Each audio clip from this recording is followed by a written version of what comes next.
Hello everyone, this is part 44 of What If Naruto Was Sealed Because He Was Too Powerful, and I hope you guys enjoy this video and to like, to subscribe, to share, and check out the playlist, to see more comment down below. Now let's start the intro. They call me a god. They call me a god. They call me a god. Join my membership, the perks are great. It's in the description. Things began falling in place as far as the Grand Shinobi Alliance, Konoha, Kumo, Kiri, and Suna, went when it came to the opening days and weeks of the international war against the Continental Ninja Federation, Kusa, Taki, and the other minor villages. As the days dragged forward, waking up in his own bed did not have the same calming effect that it usually would have for Naruto. It had been a week since his return along with Kiba and Neji, and it had been a little over 2 weeks since the destruction of the desert village altogether. Since then he had been stuck at home, and while being Kumo dignitary, Junin, Jinchuriki Yugitone's personal contact for things she needed in Konoha for the duration of her stay was an easy-going responsibility and allowed him to hang out with one of his closest and loveliest friends. He was not particularly considering himself good-fortuned. He felt guiltier than anything else. Konoha had already sent out shinobi to begin keeping the borders locked down tight and to also begin setting traps and choke points in case of an attempt to invade or infiltrate, and there was still the matter of the large task force that already sat in Suna to help them until further notice. Now it was just a matter of a waiting game for him. Every time he woke up he imagined Furious knocking on his door or window prior to someone informing him of an emergency window or a message when he went into the village telling him that someone had S in the field. He had yet to truly deal with that yet, despite the death of Danzo and the fact that Sasuke had S after battle with him. Now it was only a matter of time until it actually did happen. For all he knew, it could be him whose life ended miles away from home, away from anyone that would know or care. No way. Not a chance while he had anything to say about it, and as long as he was around none of his friends would S on his watch either. But he didn't have much of a watch as he was. A knock came onto his door. Damn. How did she know he was awake? He hadn't made a single move since opening his eyes. Naruto-sama, breakfast is ready. Well, there was no need to lay there and act like he wasn't already up, and if he didn't get up then Jiraiya would just eat all of the food and then taunt him for being too slow, and then they'd both get to fighting and tear part of the house up, and then Hamiko would somehow SA chakra ceiling tag on both of them and then hit them. How she managed to get that close to the both of them without them feeling it, they would never know. He didn't need that drama that early in the morning. He had things to do today. So with that, he hopped out of bed and threw on a pair of pants and a shirt before exiting the room to head to the kitchen. Once there he found his food set out with Jiraiya and Hamiko already eating their share. Good morning, Naruto-sama. Hamiko said with a smile after swallowing her bite as he took his seat. Good morning, Hamiko-chan, and thanks. Naruto returned with a grateful smile that the white-haired girl nodded to. After eating for a bit in silence, Naruto turned towards Jiraiya. It's only a matter of time before Ero Kyofu has to do something in the field again. He knew Jiraiya was powerful, but he had to think back to when they fought after he mastered Sage Mode. If Jiraiya had both arms available to him, he doubted he would have fought to a draw with him. The hellified beatings lain upon him for years before reaching that point were evidence of that. Jiraiya noticed Naruto's eyes locked onto him and grinned wryly at the young man. Hey, I know I'm S and I'm your awe-inspiring hero and all gaki, but you might as well have that special eye of yours active if you're going to be looking at me that hard. Apparently Naruto hadn't known how hard he was staring because he blinked and turned his gaze down to his food at that point. You know you're going to be dispatched any day now, don't you? What about you? Naruto asked. He had in fact known that it was only a matter of time. Kiba was already gone with the rest of Team 8 to watch over the northern border of Hai no Kuni, Son's Kurenai for some reason. It wasn't particularly Naruto's business, and if it really came down to it he supposed he could find her and ask since she was still in the village.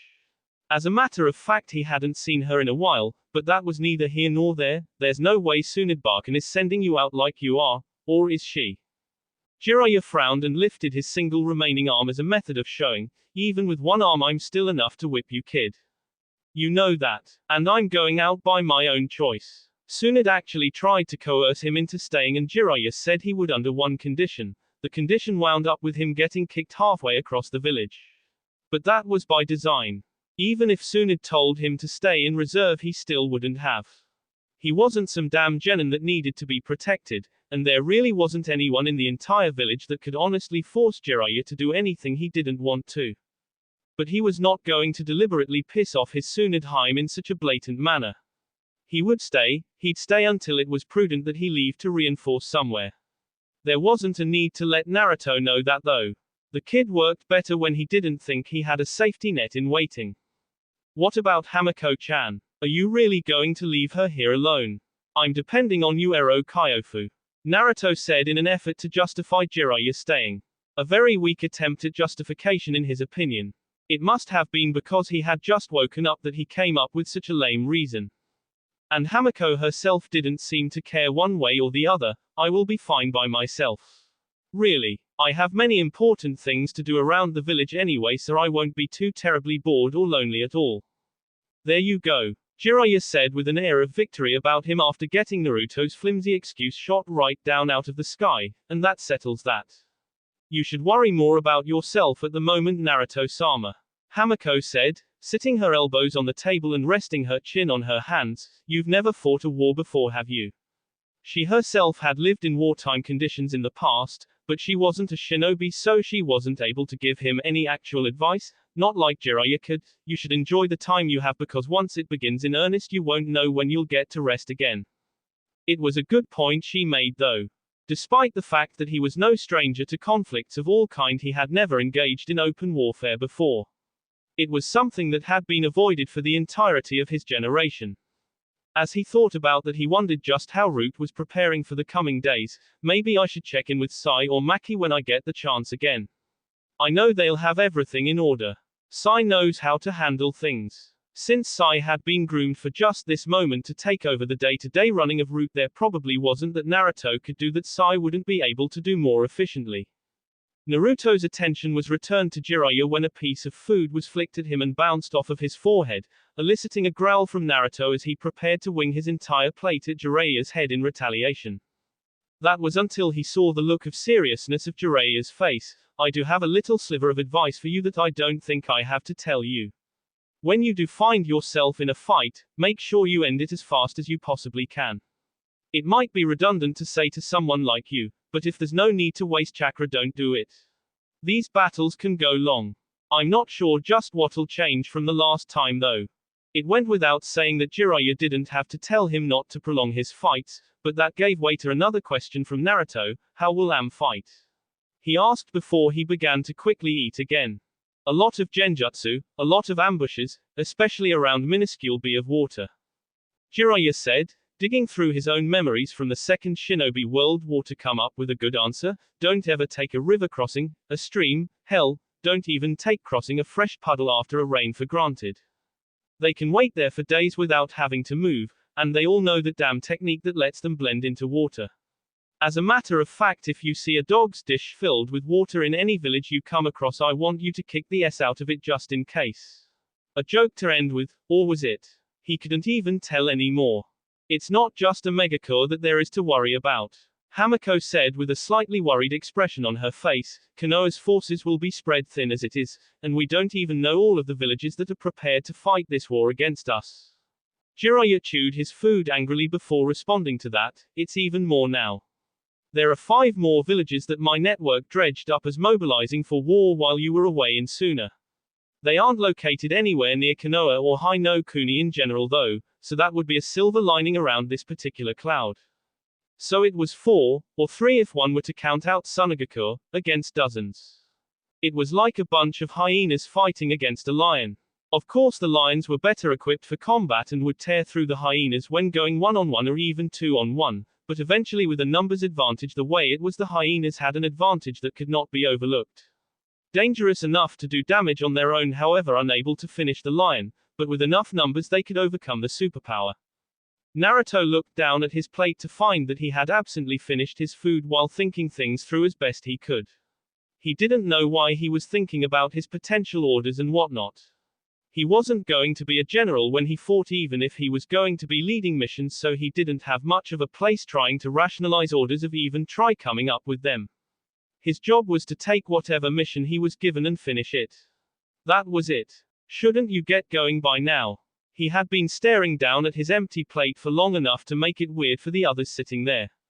It got to the point where Jiraiya had to prod him verbally to snap him out of things.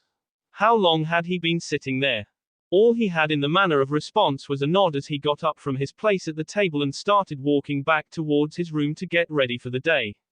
He seemed to be moving like a ghost, and it didn't necessarily sit well with the other two denizens of the house. I don't think I've ever seen Naruto-sama like this. Is he just overthinking this whole scenario again like he did a few months ago? Hamako asked.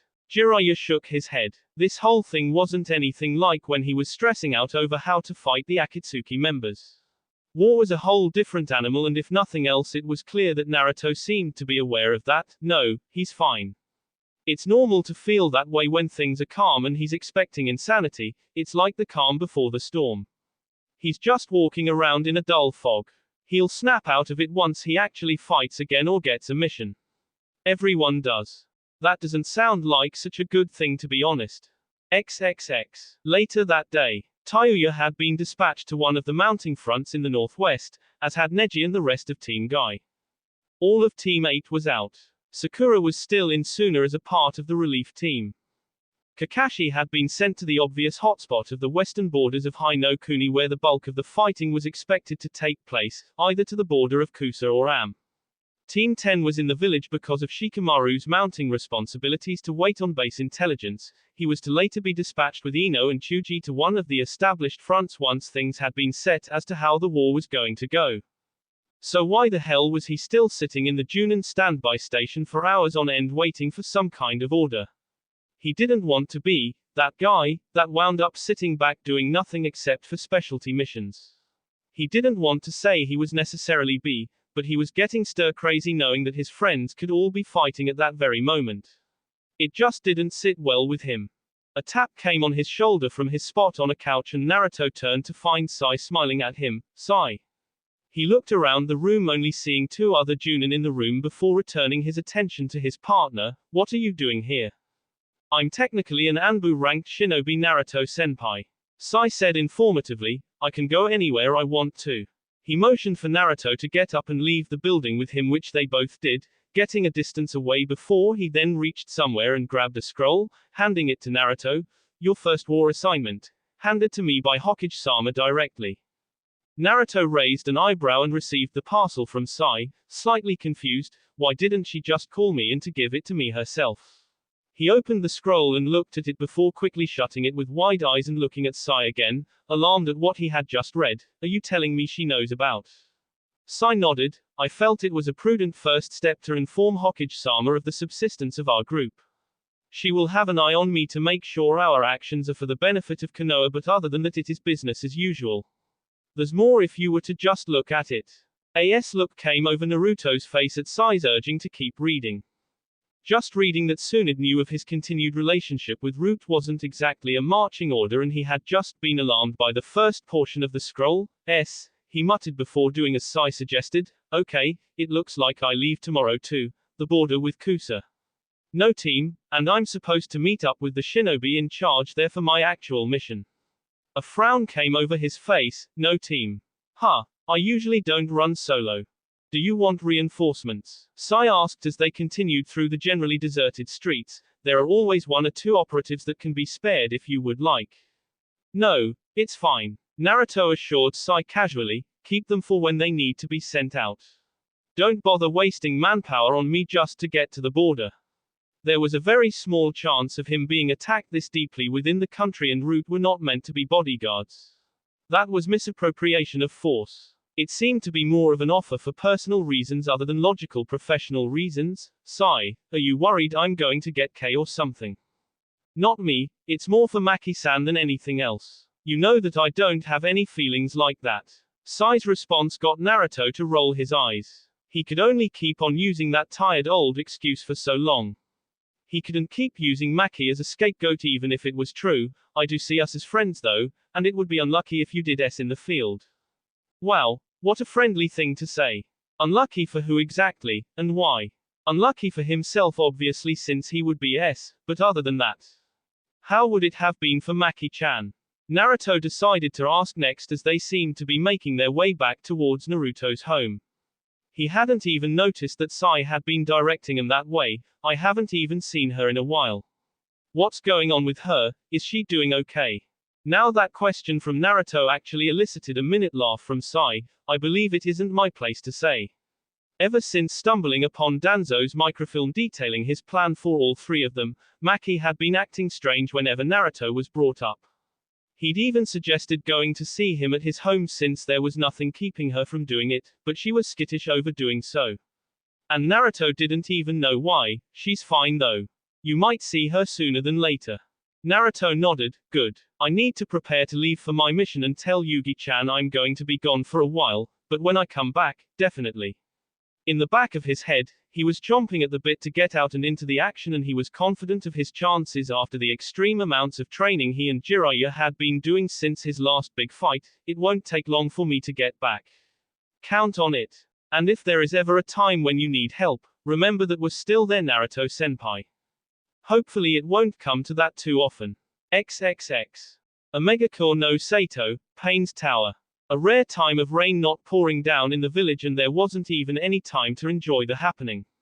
Pain had just finished using an astral projection of himself to inform the higher level Omegakure shinobi of how forces would be distributed across the lands for future combat efforts.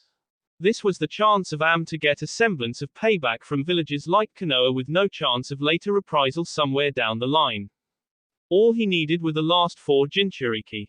He had the Rinnegan, he had the Gedo-Mizu statue with the currently captured Biju trapped within. Once the war ended, and he didn't even need it to end for his final plan to come to fruition, there wouldn't be any more retaliatory warfare. His ultimate ninjutsu created from the 9 Biju and the combined chakra would see to that.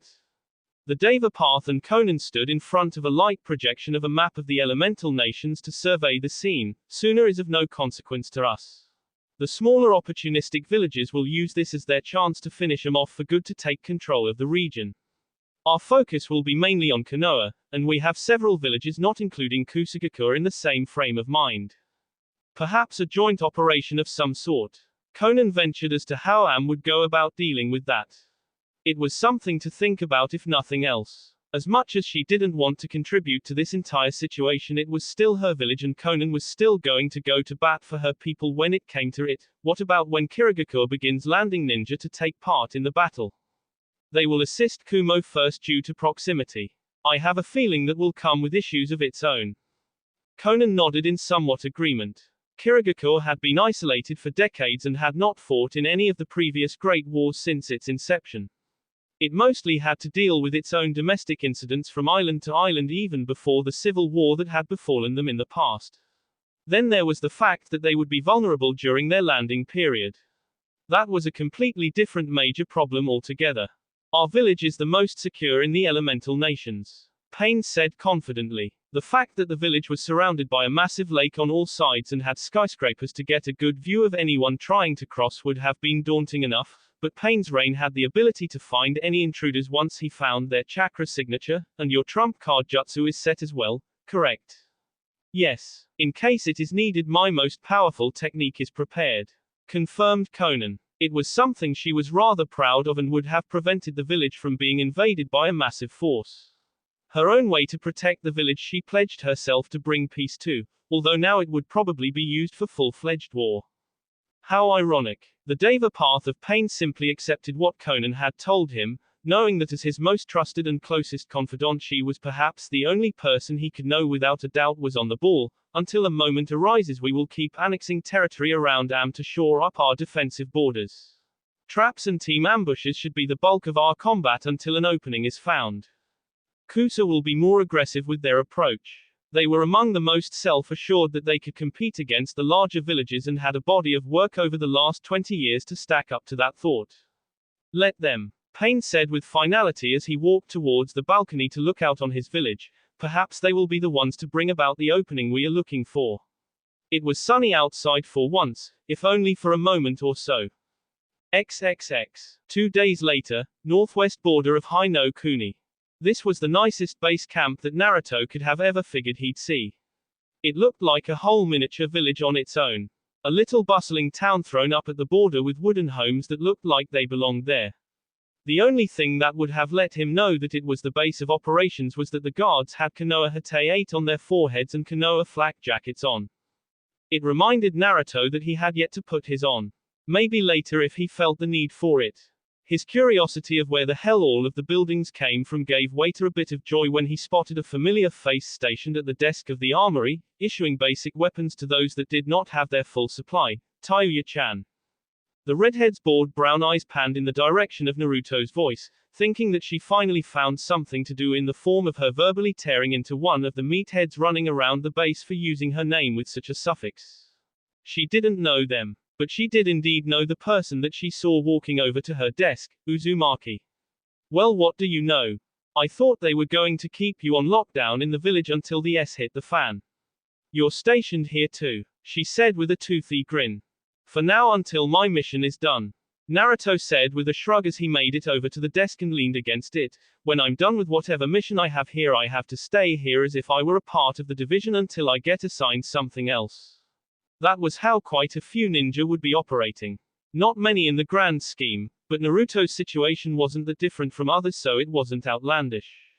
Well, due to being bored as hell because I'm doing a job that doesn't need 4 people working the F-supply desk while everyone's fully furnished, I'm taking it upon myself to show you around the Northwest Command Post. Tayuya hopped over the desk and smoothed her purple skirt out. She wore her full body mesh suit, hat, and skirt like the last time he had seen her, but she had on her flak jacket instead of her tan top. Let's roll then. Where are you looking for exactly? Wherever the division commander is. As Tayuya began leading him around, Naruto fell in step with the shorter girl. His eyes panned about and saw a lot of tension on the faces of the shinobi he could see outside of the buildings. So how are things around here?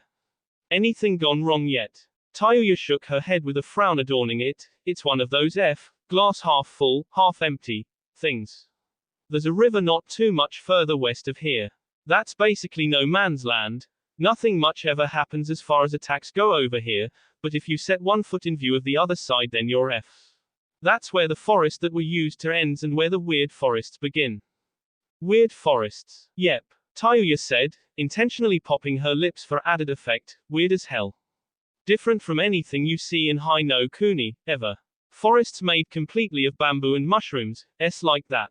Then there are ones made of tall grass that are completely impassable. You can't see in those F things. Those are the worst. They're F death traps. Naruto raised an eyebrow. All those are just across the river. That sounds like a whole country full of terrain to me.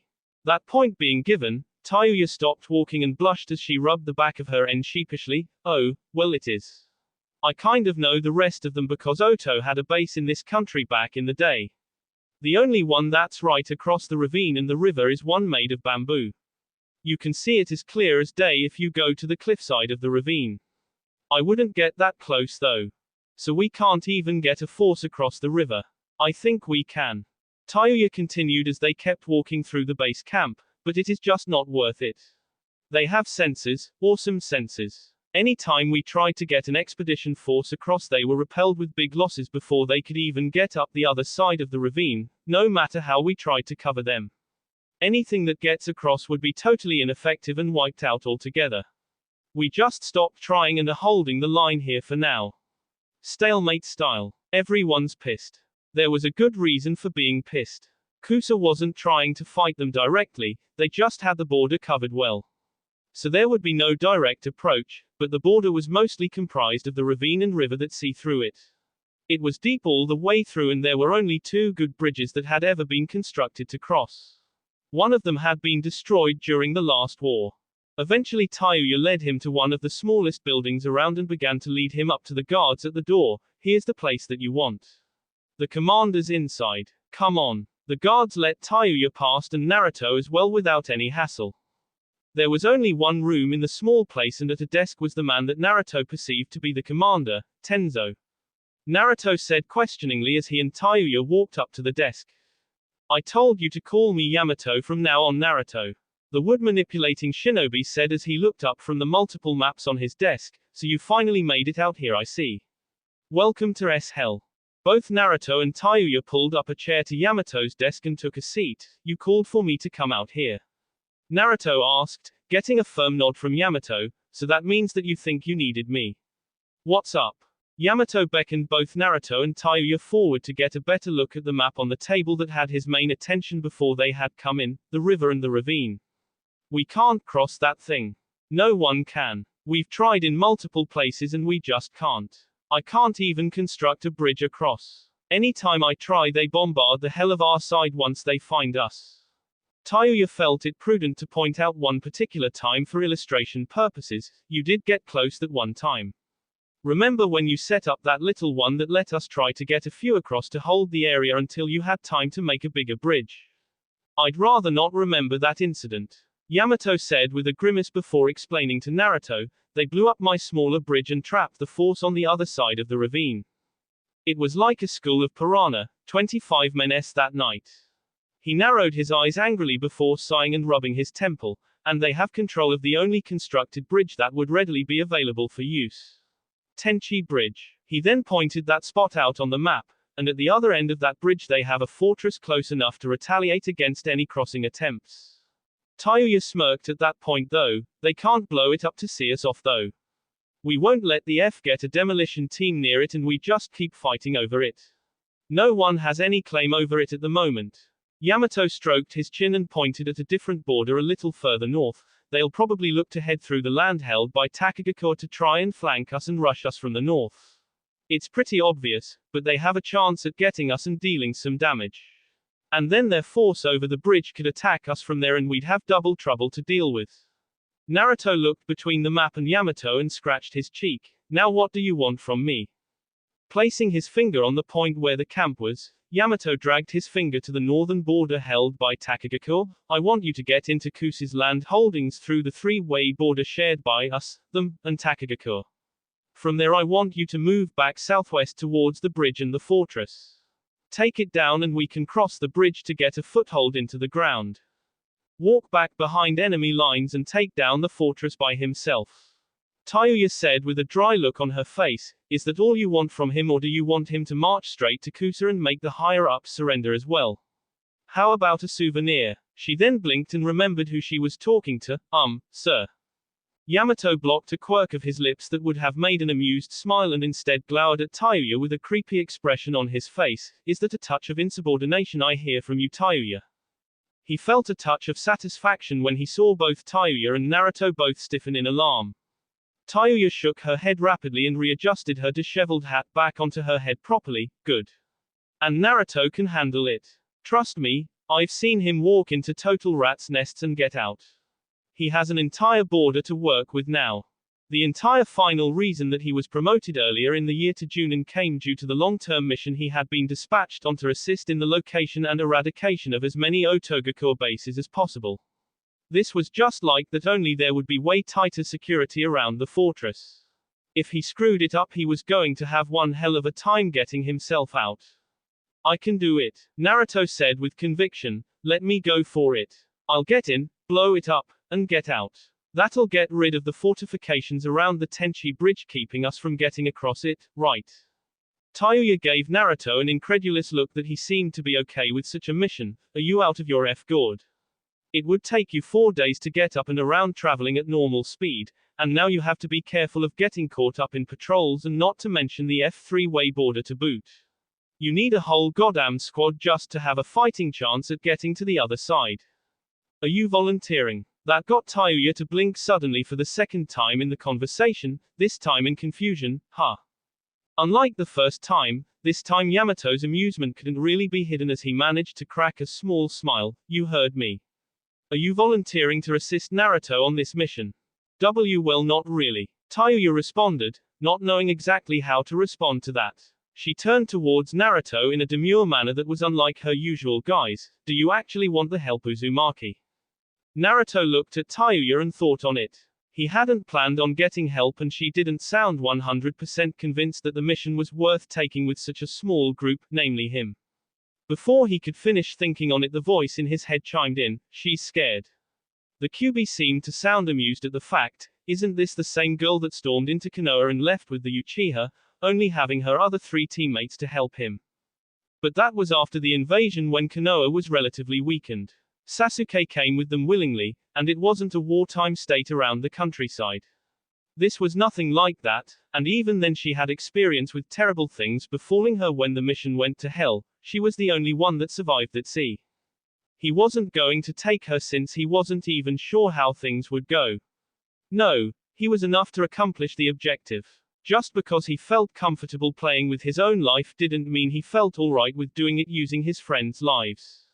Naruto shook his head and put a hand on Tayuya's shoulder. I don't need the help, Tayuya-chan. You don't have to go. I can pull this off just fine. I wasn't going to let her go anyway. Yamato suddenly chimed in, letting the two have their little moment so that he could possibly tease one or the other later. He had to take what he could get as far as amusement at a time like this. He ignored the incredulous looks on both Naruto and Tayuya's faces at that revelation. Tayuya is the leading genjutsu specialist of the division, both in casting and breaking them. She stopped several night raids from the bridge area basically on her own because of this already. Tayuya grit her teeth and glared at Yamato heavily. Then why'd you just let us go through all of the beating around the bush? Be we just going through doing about the whole giving him backup thing? Well, because I need something to mess with you both about later, little Miss Smitten. Naruto, tightening his grip on Tayuya's shoulder to hold her back, kept her from trying to do something hot-headed to their division commander. Geez, I might as well be sitting in front of Kakashi-sensei if this is what Yamato Taku's going to do. Right, well I guess I'll head out tonight if it'll take 4 days to get up and around to the other side. Yamato nodded. Good. You should get some sleep if you're going to be traveling at night. Head to the barracks and grab an empty space to rest up until sundown. That's when I'll give you the lay of the land along our side of the line. Naruto stood up and proceeded to leave the office, Tayuya following him on the way out. Good luck. XXX. Seas between Kaminari no Kuni and Mizu no Kuni. Incoming vessels, sir. On board one of a series of ships carrying the first of the Kirigakure forces towards the mainland to assist their allies in the war, a man in the crow's nest yelled down to his captain once said vessels came into his sight. The lead shinobi of that ship took a pair of binoculars and looked out towards the horizon where the ships were coming towards them. Which village's colors are they flying? He wanted to know which particular village was planning on trying to see him off with a naval battle. There were quite a few villages on smaller islands between Mizu no Kuni and the main continent of the elemental nations. They don't have any village markings on the ship anywhere at all. That got the main ninja's attention as he looked up to the crow's nest in disbelief prior to looking back out through his binoculars. Are you telling me that we're getting attacked by pirates? What kind of pirates would be attacking them outright, and why? As a matter of fact, how did they even find their exact location with enough warning to prepare a fleet of ships? XXX. On board a pirate ship. An evil-looking man with a goatee, dark messy hair that could be seen under a red captain's hat and 3 red markings on his face, one under each eye and one going down the bridge of his nose, stood out observing the forthcoming Kiri ships with a grin on his face. He wore a red captain's coat, brown pants, grey gloves, and had a rapier tucked into the sash around his waist. So what's to stop me from taking all of the money that masked person paid me with and the 3 of you right here?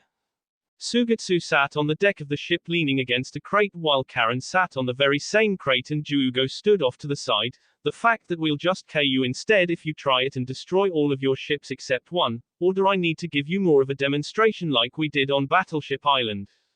He stood up and cracked his Listen up, Gatoro. You can take the money and whatever loot you can salvage from what's left of the ships. I just want the practice. Before he made his move he turned towards Karen. Are those ships all that are coming? Karen nodded and adjusted her glasses on her face. Yeah. Those are the only ones on their way at the moment. Good. Sugetsu said as he unsealed Samehada from its scroll and held the violent weapon in his hands. Juugo, stay with Karen and if any of these idiots even look at her wrong you can KO everyone on the ship. I'll be right back. With that, he jumped over the side of the ship and into the water. The ship's pirate captain Gatoro watched Sugetsu jump into the water and shook his head. What's that fool doing? We were about to prepare for battle and he just jumps overboard. You don't know that much about what ninja are capable of, do you? Karen commented in a bored manner with her hand in her cheek before pointing out at the Kiri ships that were coming closer. This is the worst place possible for anyone to try and fight someone like Sugetsu. Suten, Oni Sakana, water release, demon fish. A Ranic tidal wave rose up from the water in front of Gataro's fleet of ships and pushed them backwards as it rose high up over the surface of the water and took the form of a demonic fish with an open mouth and sharp teeth. The wall of water was enough to encompass the entire width of the path the Kiri ships were on. It then proceeded to the smaller vessels into scraps in one forceful crash that carried the debris and the men that had been on board away, allowing the water to calm once more as if nothing had ever happened. The only signs of the swift violence that had occurred was the wreckage of the ships and the motionless bee floating on top of the water. As the entire pirate crew looked on in shock and horror at the entire group of Kiri ships being taken down in one move, Sugetsu scared the living hell out of them by blasting right out of the water and landing back on the deck. "So how'd that look?" he asked Karen and Juugo as he grinned with his sharp, shark-like teeth. Karen chuckled slightly before answering, "Samehada is bolstering your chakra reserves after not even 2 months. It's amazing." It made her wonder just how deep were Kisam's reserves before his death, having hauled that blade around for well over a decade. "Are you even tired yet?" "Not even close," Sugetsu said, laughing to himself as he held Samehada in the air. "3 of the swords made me this strong. I can't wait until I get the other 4. I'll be the strongest sword-using shinobi that ever lived. And then we K Naruto Uzumaki, right?" Karen's voice sounded dark and hateful as she referenced Naruto. A person she had never met or even seen before elicited such anger and hate from her. It was inconceivable. "Sure," Sugetsu said in order to appease her, though he was indeed going to help her achieve her goal. He would never admit it out loud, but Juugo's bouts of insanity and Karen's bossy personality had grown on him. "The masked boss man will come and get us soon enough when we're ready. Until then we keep these waterways good and shaken up. It's just damn good training too." XXX. Northwest border of Hino Kuni, Konohagakure Northwestern Front Command Post, nightfall. "Are you all ready to go?" Tayuya asked him, her hands adjusting his root top as they both stood outside of the security fence around the camp. She hadn't particularly left his side all day since he had shown up, and she seemed to be fussing nervously over him. She even slept with him in his bedroll and scared off anyone that would have bothered waking him up just to chat with the Jinchuriki of Konoha while he was in the field with them. "You've got everything, you're not hungry, and you're sure you can do this by yourself, right?" XXX. One day later, Kaseki no Mori landmark. After one full night and morning of traveling, sleeping during the light afternoon hours and beginning again at sundown, Naruto made it to the place that marked the triple border of Hino Kuni and the lands held by Kusa and Taki respectively. The Kaseki no Mori, petrified forest, that served as the natural barrier between the 3 would be Naruto's point of infiltration. Large and fossilized trees and other assorted plants stood over the landscape and would have made passing through difficult during the day due to the astute guards, but due to the fact that it was wartime, and even in peace the place was watched over by all 3 hidden villages that held a claim of some sort over the land. Things didn't change much at all. It was actually projected to be the mellowest front due to the fact that armed hostility was the status quo for the region and the sentries were like hawks anyway. Now things had changed since Taki and Kusa were working towards the same goal of winning the war, so instead of watching each other they could both look in the same direction towards Hino Kuni and any moves made by Konoha. Nothing was supposed to be able to get through. Not a significant attack force anyway. A significant attack force did not mean one person, it meant an entire platoon or even a company intent on taking that particular land. There was a catch when it came to Kusa and Taki's defensive measures. They could keep an eye out for an attack force or an ambush easily enough, but looking for one person within that forest was like looking for a gnat flying around in one's kitchen, especially when you had no idea that the person was even there. This was what Naruto was taking advantage of when he slipped through this place in the S of night and began heading back south, this time on Kusagakure's side of the borderline. That was way too easy. Naruto thought to himself as he ran, using the branchless petrified trees as points to move to and from to obscure his movements from anyone that might have somehow spotted him, but that kind of system is supposed to be able to stop groups of ninja though, not one person. For one person to try moving and surviving behind enemy lines in wartime was Henge was useless for trying infiltration or sabotage missions in villages and towns due to the fact that any half-decent sensor could detect a transformation. But this was simply Naruto making tracks to the Tenchi bridge as fast as he could and blowing it up. It was no real infiltration. There would be no espionage here. It was a hurried demolition mission and he needed to finish it before his trail could be picked up on. And someone was already suspicious. Naruto had not been discovered, but there was some suspicion. He could feel the stillness of the forest broken by not only his movements but by the movements of others coming his way. He wished he had a sensor ninja of some kind with him because he may have picked up on such a thing sooner. Okay, let's fight and get this over with. With that thought, Naruto stopped and drew his sword, anticipating the time it would take for the enemy to catch up with him. It turned out to be far faster than he thought. I need to make this fast. I don't care if these people see it. None of them are surviving this to tell the story anyway. Channeling chakra to his right eye, Naruto activated his implanted Sharingan to see dozens of shuriken flying his way from directly in front of himself. With the ability of the eye to slow down what Naruto was seeing, he was able to use his sword to block all of the shuriken with his sword before jumping into action in the direction they came from. Quick as a flash, Naruto see down one of the attacking shinobi, a man larger than him with a blade head, a strange light purple flak jacket, and a purple hate with a star on it. Hoshigakure, what the hell? Is anyone not going to try and take us down? With a glare, Naruto turned to face the 9 other remaining ninja in the vicinity. It's a Konoha ninja. Take him down. At the shout of one of the men, all of the ninja made the bird hand seal and initiated their jutsu, Kujaku Myoho, mystical P method. Naruto didn't wait to see what the jutsu did, not even allowing 3 of the 9 Hoshigakure ninja to begin their technique as he formed 8 Kage Bunshin to help him K them before they could even finish the jutsu and take advantage of it. Of the 8 remaining, only 5 were able to finish the jutsu fast enough to defend themselves from Naruto's clones, dispelling the ones they fought against.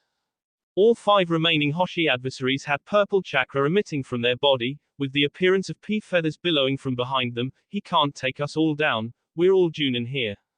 Naruto's 3 clones returned to his side as they all faced off with their opponents, so am I. But that's the thing. All Junin aren't created equal. Naruto antagonized them all into attacking his clone force head-on while he jumped out of the fray to observe as best he could. With his eye he could see clearly just what constituted their strange chakra, that is not natural in any way. Kujaku Myoho, Kemono, mysterious P method, beast. The purple chakra radiating off of their B all formed some sort of 4-legged animal that dispelled Naruto's clones. They tried to see through the chakra beasts but there was nothing doing on that S for the clones. Surrender or S here Konoha ninja. Better idea. Naruto said, making a series of hand seals ending in the half tiger seal. Let's test a little something out. Fukahuan, Kai, fire sealing method, release. As the black flames of Amaterasu came from his glowing seal tattoo and covered his left forearm, Kyubi, turn it on. At Naruto's behest, the great chakra beast began drawing upon nature chakra and Naruto siphoned it to enter sage mode. Let's finish this. Gladly. Kujaku Myoho, go, mysterious P method, join. All of the 5 chakra beasts that had been created by the Hoshigakure ninja joined into one demi-summon looking creature that was the size of a house. Still Naruto merely narrowed his orange pigmented eyes and did not cower or falter in his own belief of his chances. He then shut his eyes and took a deep breath before setting himself in a stance and making a half tiger seal with his right hand, in his left flame covered one back for a strike, Senpu, Yami and no Ryu, Sage Art, Dragon of the Darkness Flame. Naruto heaved a haymaker of a punch and used his control over his entire body's chakra and anything chakra related that was in contact with him to form a massive dragon from the Amaterasu flames. Naruto's first successful result of training with what he had managed to absorb from Itachi Uchiha's attack on him, it took sage mode and the malleability of nature chakra for him to be able to mold the flames in the ways he needed them to for any kind of ranged attack. It was smaller than the conjoined chakra beast ninjutsu of his enemies, but Naruto's dragon was absurdly stronger as it punched right through the center of it and forced the purple chakra to burn into nothing. The jutsu continued on and hit the stunned, frightened, and screaming Hoshigakure ninja, incinerating them in a matter of 30 seconds as the immediate petrified forest was engulfed in black flames. That was awesome. Naruto yelled, though his voice didn't get any louder than the crackling and harshly burning black flames. He then quickly formed his hand seals and retook the Amaterasu fire into his left arm, Fukahuan, fire sealing method. Once all of the flames had been taken from the petrified trees, Naruto was glad that the wood was so tough and that he could take Amaterasu back into himself, or else it would be the charcoal forest. He figured that the battle was quick and low-key enough for him to leave, since there weren't even corpses remaining of his enemies on the forest floor. No harm, no foul, since nobody would know which way he went by the time they discovered the scene of the battle, at morning by the earliest. It was rather impressive, Naruto-senpai. Before Naruto began to run off again, he heard the familiar voice, and in a swirl of leaves appeared his raven-haired, gray-eyed childhood partner Maki, kneeling on the ground with a smirk on her face. Maki touched the ashes of the Hoshigakure ninja on the ground and let them fall between her gloved fingers before standing up as she dusted her hands off. You can control the fire you sealed into your arm now. You must have been training hard when you were in Kumo. Naruto looked around in the now quiet night before settling on Maki as his sage mode faded. Not that it's not good to see you here, or anyone that won't Kami for that matter, but what are you doing all the way out here? I came to back you up, Maki said, shifting the tanto that she had on her back to a more comfortable position. Neither Sai or I were really comfortable with what this mission entailed. So I came to catch up with you. I've been following you since you left the Northwestern Front Command Post. Naruto nodded before thinking about something. Wait, that means you were around when I was sleeping. Why didn't you show yourself then? Maki was not about to tell him that she had also seen Taiyo K him and that she was angry at it, which was why she did not reveal herself sooner, instead choosing to follow him until she managed to cool down. Watching him fight and handle the Hoshigakure ninja without even needing her help did just that to calm her down. It's not like I'm supposed to be here at all. Root may be known of by Hokage-sama, but if we're actually caught in progress with our Black Op missions, then she can and will deny any knowledge of us or our activities. We're not sanctioned. You stopped at 3 different Konoha encampments on the way to your sneak point. Naruto gave her a stare before letting out a sigh. Okay, you've got a point. But now you don't have to worry about being seen by any Konoha ninja anymore, because the next people that would see us will be from Kusa or some other CNF village. He then pointed in the direction they were to be moving in as he began running deeper into enemy territory. As Naruto ran off to continue moving before the sun came up, Maki looked after him with a twitching eye due to his last comment and took off running after him to follow. That isn't a very reassuring point at all, Naruto-senpai, she said as she began tailing him. Jutsu list. Senpu, Yami En no Ryu, Sage Art, Dragon of the Darkness Flame. Ninjutsu, Offensive. Using Sage Mode and its properties that can enhance Naruto's own usable chakra as well as the fire restraining Fukahuan, fire sealing method, he is able to manipulate the shape, form, and sheer amount of Amaterasu flames available to him for ranged attacks. In this technique, the flames take the shape of a dragon, engulfing anything it makes contact with in the unquenchable black inferno. Unlike Amaterasu, it cannot appear anywhere within the user's sight in an instant due to how it is stored and used. This makes its attack slower in nature than the default Amaterasu jutsu. The destructive force the dragon provides, however, can allow it to enter and damage what it hits as well as burning it to ashes. That will be all for this video. Be sure to like, subscribe, share, and comment down below for more videos. Goodbye.